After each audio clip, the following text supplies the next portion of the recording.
WCW.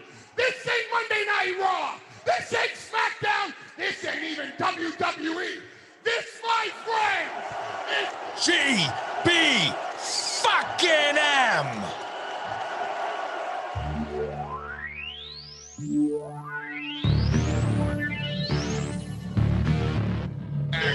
Extreme Week. Let's get the show on the road.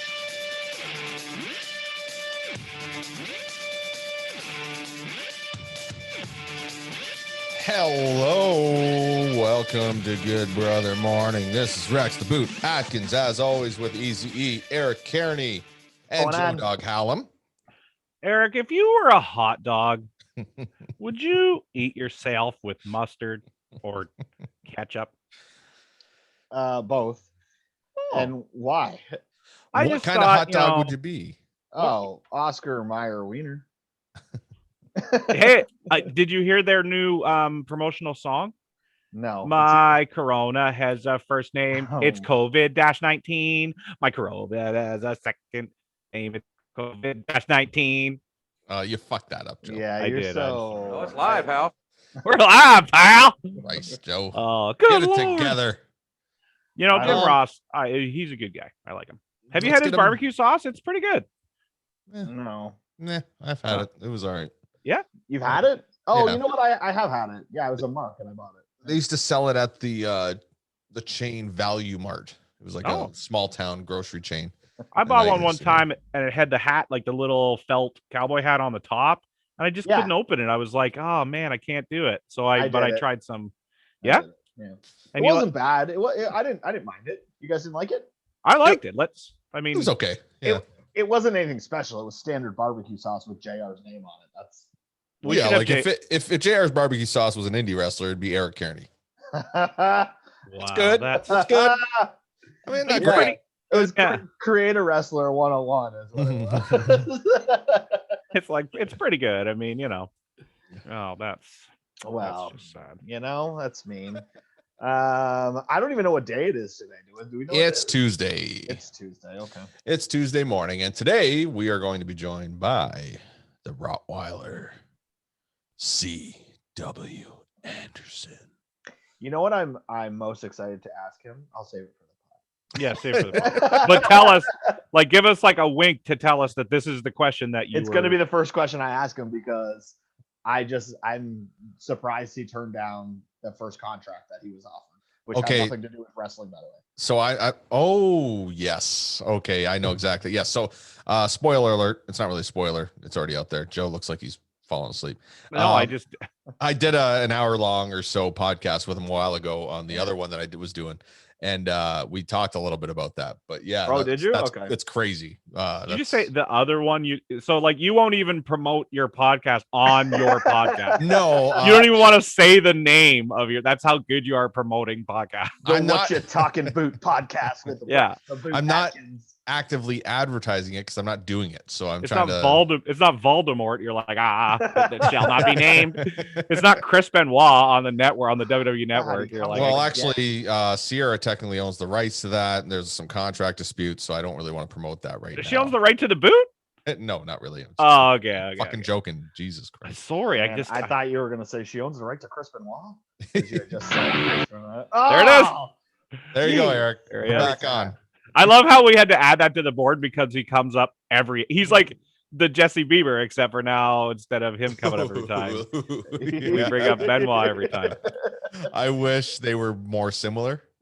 Yeah. Wow. I just got that. It took me a second. And then I got it. Took me a second. That's so mean, man. Come on. Wow. I saw an interview with Kurt Angle a little while ago who said that nobody's on top of Benoit for wrestling ability. Like he said he was like nobody was above Benoit. So it's a shame that, you know, he's not known for that at all. But Oh, he is. No, he is. The problem is everybody that knows the name Chris Benoit just affiliates him with what happened. If you talk to why? What happened? some... No, I'm just kidding. Oh, you didn't know? You didn't know what happened? You didn't know? Let me tell you, he killed his family and himself. It's kind of like how great the Cosby Show was. You know what I mean? It was a great show. Good, yeah. But and now every time Bill's brought Or- up, it's tainted. It's tainted now. Or Bill Cosby's stand-up in general, like his whole. I didn't like stand-up. it, to be honest with you. Really, the some of it Not was a big very, fan. very good. I Some of it was I wasn't a big fan of Cosby's stand-up or any of the other shows that he had, like Kids Say the Darndest Things. Or Oh, like that's that. great. I love that show. It was okay. I used to watch that with my grandmother. That's weird. Why is that weird? I don't know. I think that's weird. I don't know. I think it's weird. Watch TGIF with my grandmother. It's weird now because of what happened with Cosby, but it's like no, it's because when I think of my grandmothers, I think of them watching like Guiding Light and Days of Our Lives. Oh yeah, that's what she watched. Not Bill Cosby. I don't know.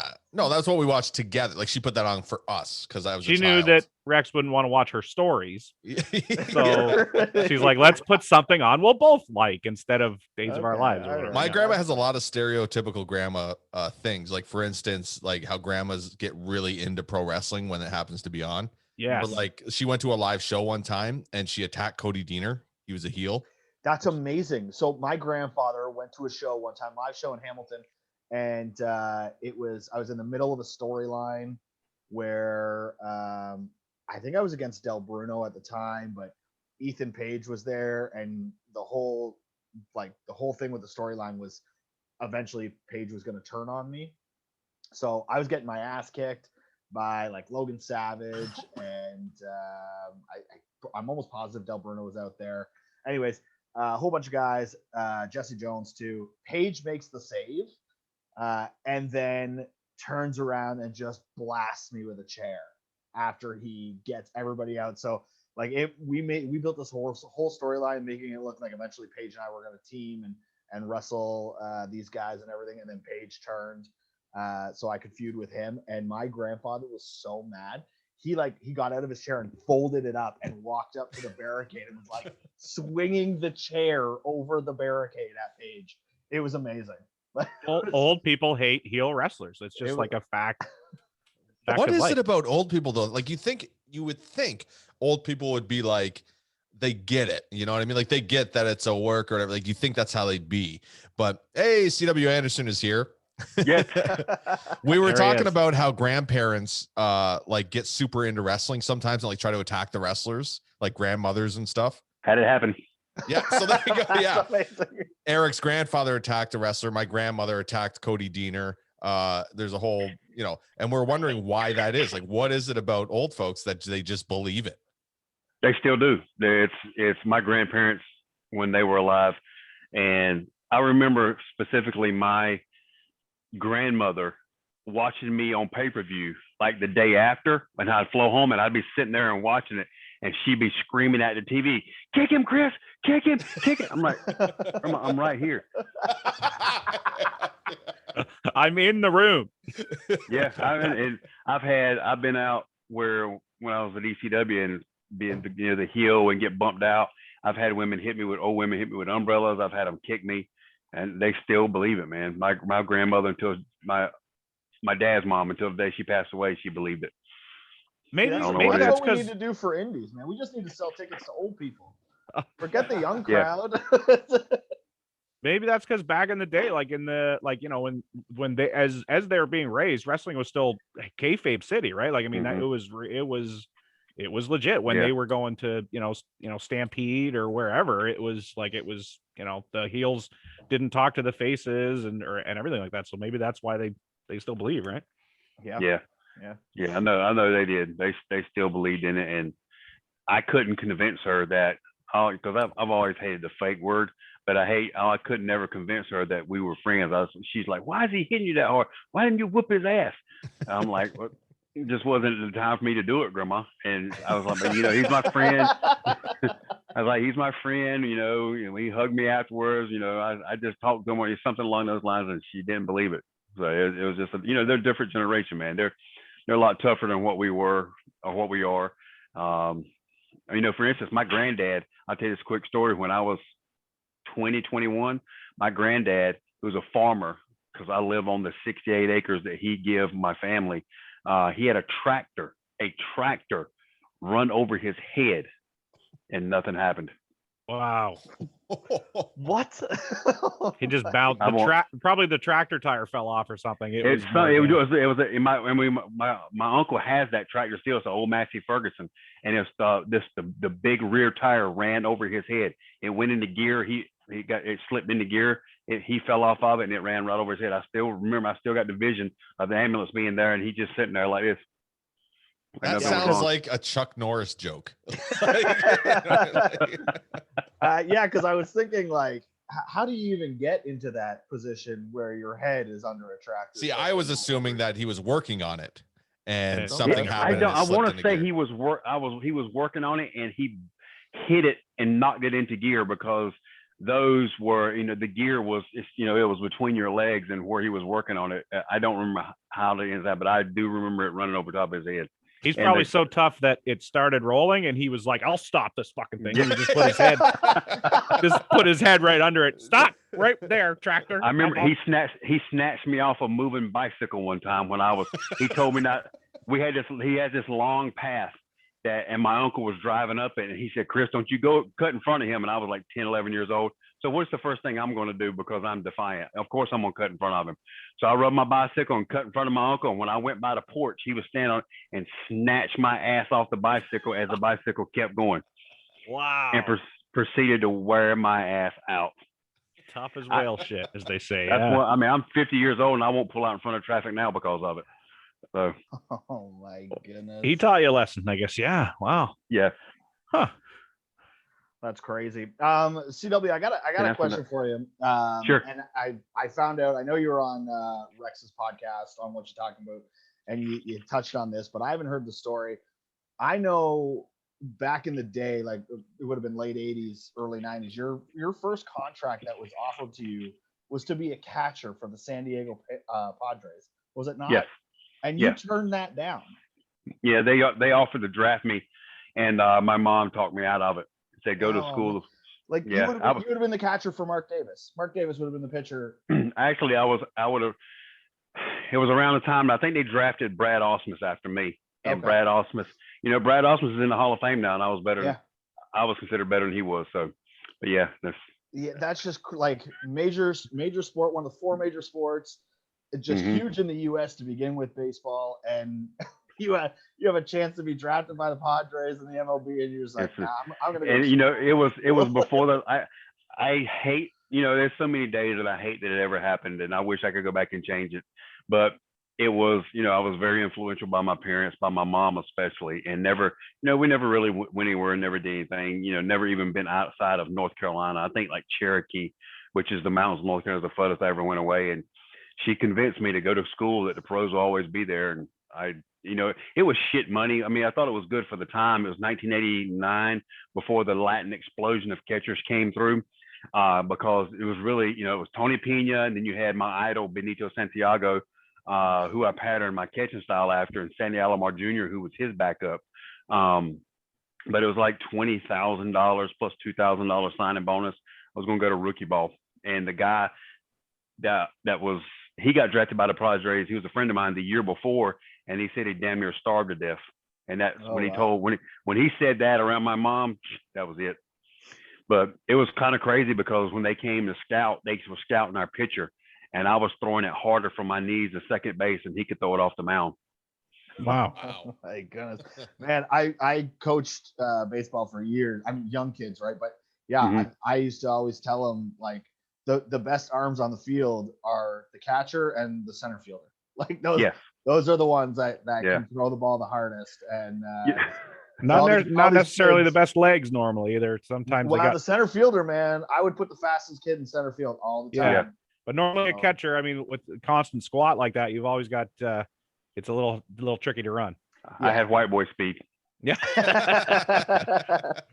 I just started a new job this past week, and when they were, it's a huge company, and they read my Wikipedia because one of the guys that works there his name's Marty Garner. He's wrestled. You might have known he did a little bit of ECW with his name Champagne, and he was one of the Dups. As a matter of fact, he was the Dups manager, and they were reading my Wikipedia and they saw that I got drafted by the Padres, and they was like, well, how hard can you still throw it? I said, well, 4 years ago, I threw it from my knees at third base and broke my brother's thumb. I said they can still hear it whizzing. The pitcher said he could hear it, the seams cutting the air when it went by him. Oh man. Were you just naturally good at baseball, or did you have a really good coach in high school or something, or what? I had a gift. I was just gifted. I was actually playing second base, and I was like 11 years old, and there was a ball hit the right field, and we played on a softball field for my little league team, and it went to the fence, which is about 300 feet. And the guy, 10, 11 years old, you can't throw it that far. So I went out to meet the guy. So I was basically standing in right field of a softball field, and he threw it to me, and I threw it to home, and it never hit the ground. It was, 11 years old. I threw it. So he's the best cutoff man in the business. That's good. Yeah. So when I did that, my coach put me behind the plate. And he wanted to see if I was bat blind. And bat blind is where the catchers, when they blink and they can't catch the ball. But I wasn't, and I just it's like a duck to water, man. I was a catcher from there on out. So if we plan like a pro wrestling softball tournament, you're the first guy.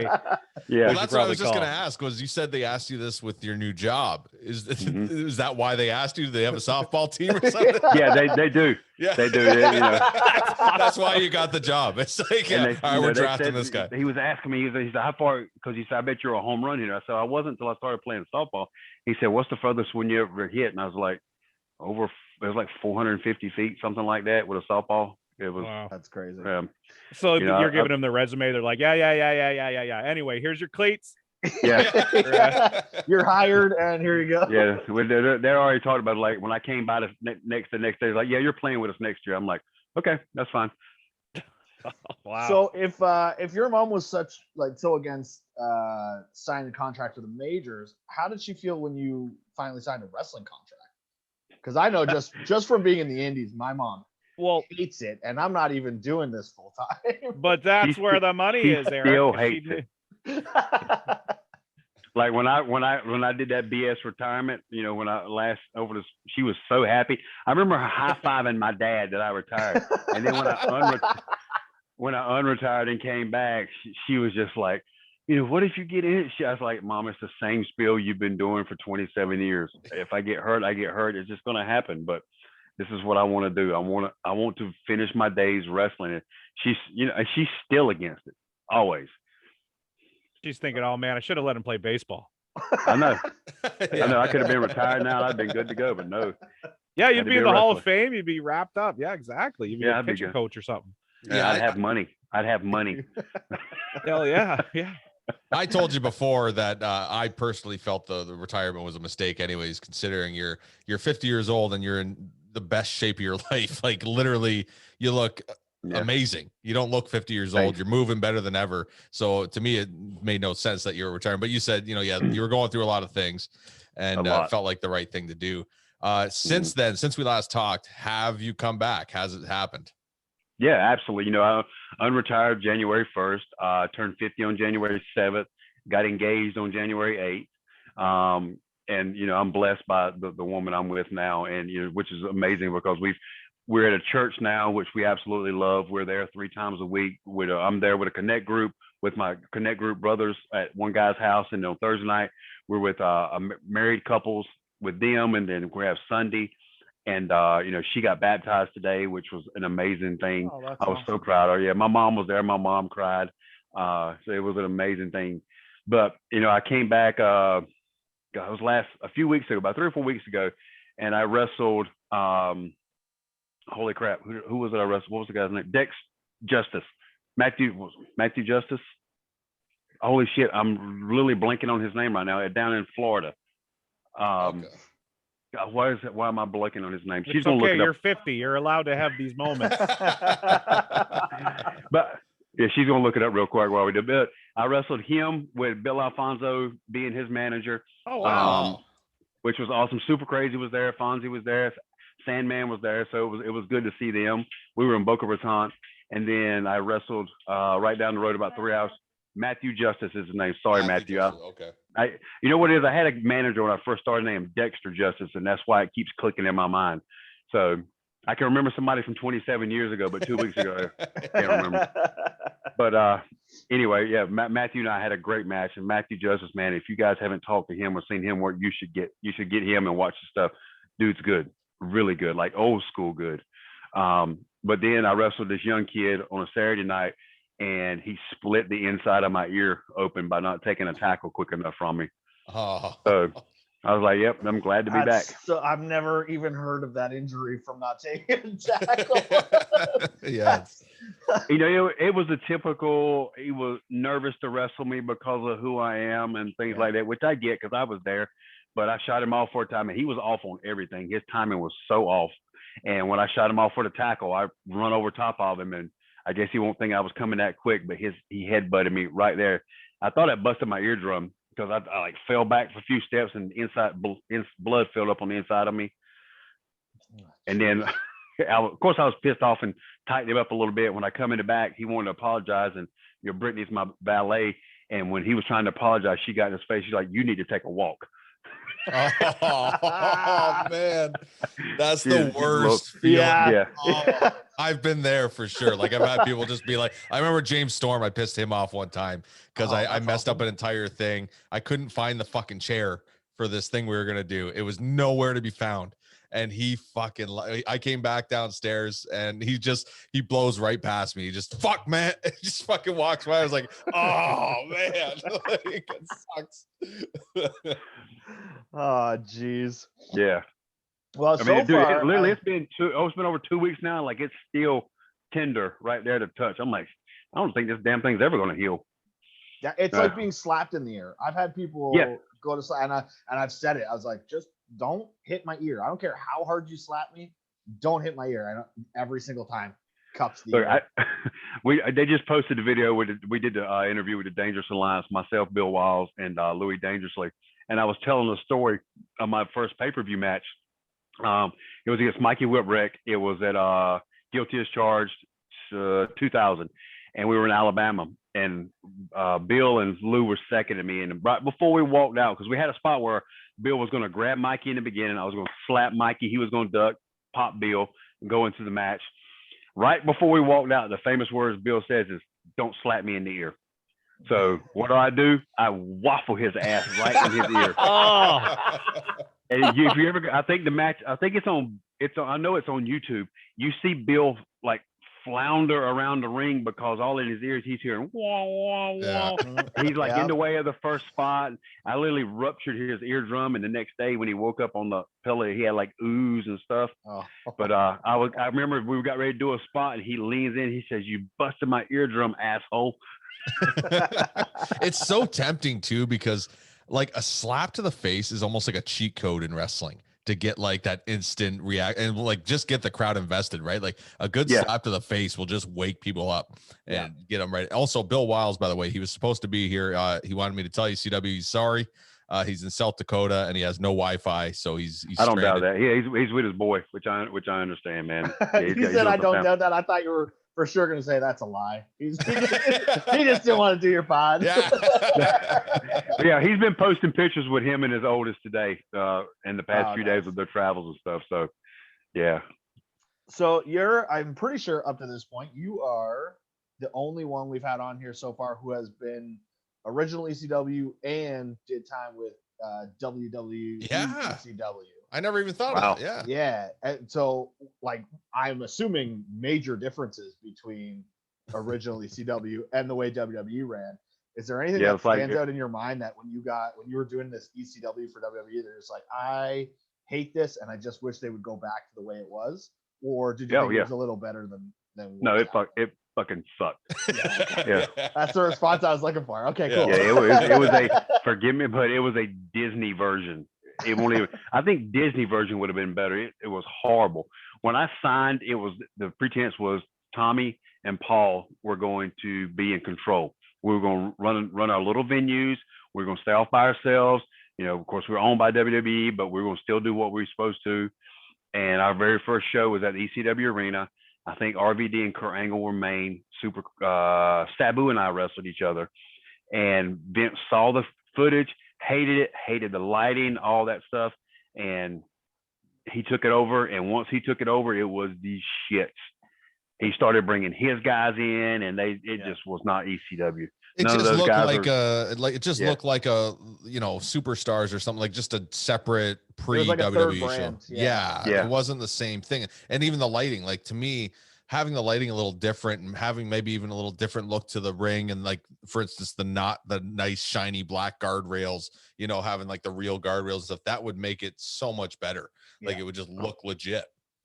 It would have, with his backing, if he'd have left it the hell alone, which he can never do. He can never keep his hands out of anything, because he, if you're not his creation, you're going to get buried. That's why they changed my name to that stupid Christopher W. thing. He's got to have his hands in everything. So once he took it over and he was bringing his guys in, and everybody knew they weren't ECW guys. They didn't act like, they didn't want to wrestle like we did at ECW. They wanted to do their little WWE stuff, or they didn't hardly do anything. And it was, once I found all this else was going on, I was trying to get fired. I was like, I cannot wait till you release me. The show, I find out, Francine was the same way. Me and Franny, when we found out we weren't on the show for each night, we would like leave. Just go to the next town. We wouldn't stick around. Yeah, I remember you telling me that you guys were like ducking behind cars and stuff, trying to get to Yeah, and then that Sergeant Slaughter's caught us one day doing that. Yeah. But it was a horrible experience, man. Even the day Johnny Ace called me, January 17th, 2007 or 7, and he's like, "Oh, CW, we're gonna have to let you go." I went, "Sweet, thank you." He's like, yeah. He said, "We're just gonna go in a different direction." I was like, "I don't care." You're already dialing a number to Japan. Yeah. Like I said, my words were, can I go back to Japan? He's like, "Yeah, I know you liked it over there." He said, "Just don't go to TNA for 90 days. I said, "Yeah, that won't be a problem." You can go in any direction you want. As I'm out of here. Yeah. I couldn't get away from there fast enough. I know before when we talked, you were talking about like a lot how you guys were a family in ECW. Yourself, Franny, Tommy Dreamer, Carino, like you guys all kind of like travel together and stuff. Is there any story? Because we're hitting close to 30 here, but before we get out of here, any story like a rib that you can think of from those days that really stands out in your mind? Jesus, when we only got a few minutes, I got several that would probably. We can go over. We're not. But the one that, if you've listened to me or listened to podcasts at Tommy, if he's talked about me, I have a very weak stomach. Their goal, every loop we did, it was Lou's job and Tommy's job to make me throw up. One of the two was going to make me throw up. So one night we are in Lansing, in La Crosse, Wisconsin, and everybody got snowed in, and I got laid over in Nashville, Tennessee with Bill Alfonso and that idiot Mike Awesome. And when we finally made it to Milwaukee, I remember they were scraping the runway off as we're coming in. It was snowing so hard. We land, Mike and I get in a car, and he drives, I forgot how many hours it was, to La Crosse, and he's smoking up the entire way while we're driving in a blizzard. We get to the show. Bill and I are third. First match is on. We do our match. We come back. Tommy and Steve Carino go out. They wrestle. We come back. Now, my traveling clique was Louis Dangerously, Jack Victory, Steve Carino, Tommy, and Franny. We all rode. It was us four, and Tommy and Franny drove separately. I hear them screaming coming in the back, and I'm in the corner, and I'm getting changed, getting dried off the whole nine. And I hear Tommy and Franny come in, and first words out of Tommy's mouth, "Franny, I think I've shit my pants." And he's like, "My back's in pain." He said, "I'm hurting. And she's like, "Oh, what happened? What happened?" He said, "I think it was a suplex bump on the ladder." He said, "I have literally shit my pants." And he goes, "You're going to have to check." By that time, Steve and Jack come in the back, and Steve's like apologizing. He's so apologetic. He said, "Why the fuck did you suplex me so hard?" They're going back and forth. And she's like, "Tommy, I'm not checking your pants." He said, "You have to." While they're talking, they're making their way to me, and I'm in the corner. And as they're making their way to me, Tommy keeps saying, "Franny, look down my pants." So I start getting up to get the hell out of there, because I don't want to be involved in what's going on, because I knew Tommy, if Tommy shit his pants, he was going to do something and put it on me, and I was going to kill him. So I was trying to, and they were boxing me in. They wouldn't let me go. Finally, Tommy reaches down his pants, pulls out this black chunk, and everybody's like, "Oh my God, it's sick." That's running all over his hand, and he takes a fucking bite of it. When he took a bite of that, I am throwing up, and I'm fighting through Lou and Jack to get through them to get to the bathroom. I hear them kind of start laughing as I get there, and I'm throwing up, and I mean, I'm like, really. By that time, Lou runs in there, and he had made fake vomit in a can. I don't know where in the hell he had made it from, but he makes it look like he throws up beside me. So I'm throwing up, and what they were so bored, they planned that rib all day because I was late. And what it was, Tommy had found a brownie and had shoved it down his ass on the way back, and that's what he had taken out of his pants was a brownie to make me throw up. I mean, at the end of the day, he still ate a brownie that was down his pants after wrestling a match. Look, yeah. Eric, when we would fight, when he and I started our feud and we were fighting at the arena and stuff like that in the crowd, when we'd fight through the crowd, I'd hit him with a trash can or something. He would find a half-eaten hot dog, pick it up, and take the mustard off the floor and eat it right in front of me. Oh, man. And he'd say, "Where are you going? Where are you going?" I'm walking away from him. Oh, it's disgusting. One of the last times he and I wrestled, he got me in the corner and got up on me like he was going to do the 10 count. And when he got to 4, he opened my eye and licked my eye. And he goes, "I'm licking your eyeball." No, I don't do eye things. That would have been the end for me. No. Oh, man, that's disgusting. Okay, CW, where can everybody find you on social media, buddy?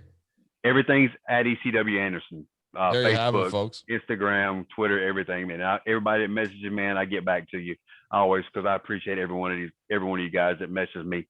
You know, all the years, I can't thank everybody enough. And even the messages I got when I retired, it means a lot to me. But I'm just glad I'm back, man, because I have missed this 100%. Yeah, and we appreciate you, man. Thank you very much for being here.